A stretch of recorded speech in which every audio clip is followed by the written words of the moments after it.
आज विश्व पर्यावरण दिवसे गोरवा पोलीस स्टेशनની સામે મુખ્ય માર્ગ પર વૃક્ષારોપણ કરવામાં આવ્યું હતું।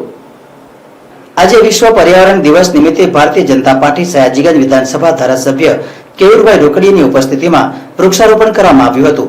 સાથે વિસ્તારના કાઉન્સિલરો પણ વૃક્ષારોપણમાં જોડાયા હતા તથા વોર્ડ પ્રમુખ, વિસ્તારના કાર્યકર્તાઓ તથા ગોરવા પોલીસ સ્ટેશનનો સ્ટાફ પણ આ કાર્યક્રમમાં જોડાયા હતા।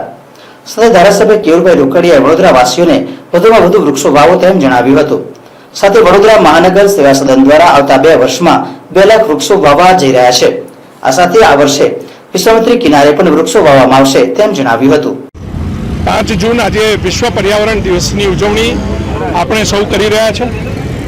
પર્યાવરણ એ માત્ર આજની જરૂરિયાત નથી, માનવજાત માટે ભવિષ્યમાં પણ માનવજાતને બચાવવું હશે તો પર્યાવરણની જાળવણી આપણી આજની ફરજ છે અને એના જ ભાગરૂપ વડાપ્રધાન નરેન્દ્રભાઈ મોદીએ એક પેડ માં કે નામ જે કન્સેપ્ટ આપ્યો છે એના અંતર્ગત આજે અમારા વોર્ડ નંબર 8 સયાજીગંજ વિધાનસભામાં આજે વિશ્વ પર્યાવરણ દિવસની ઉજવણી વિશેષ રૂપે સેલ્ફ વોટરિંગ ટ્રી ગાર્ડ દ્વારા અમે આ વૃક્ષો રોપી રહ્યા છે। પોલીસ સ્ટેશનની સામે પોલીસની ટીમને સાથે રાખીને અમારા કોર્પોરેટરો, અમારા સંગઠનની ટીમ સૌને સાથે રાખીને આ ઉજવણી કરી રહ્યા છે।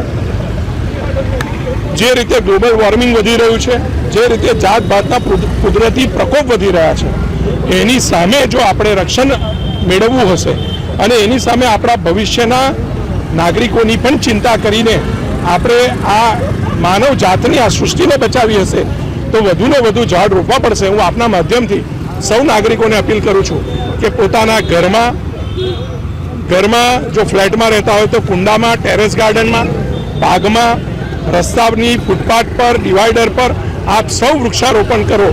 તિથિ અનુસાર પણ, જન્મની અને તિથિ કોઈ પણ હોય એના અનુસાર પણ વૃક્ષારોપણ કરીને આપણે સૌ આ વર્ષે પણ સંકલ્પ કરીએ।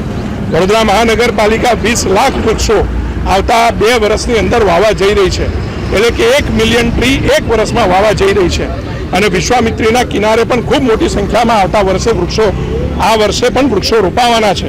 ત્યારે આ વિશ્વ પર્યાવરણ દિવસની ઉજવણી માત્ર સિમ્બોલિક નહીં, આપણે પોતાની ફરજ સમજીને સૌ નાગરિકો કરે એવી જ મારો નમ્ર અનુરોધ છે।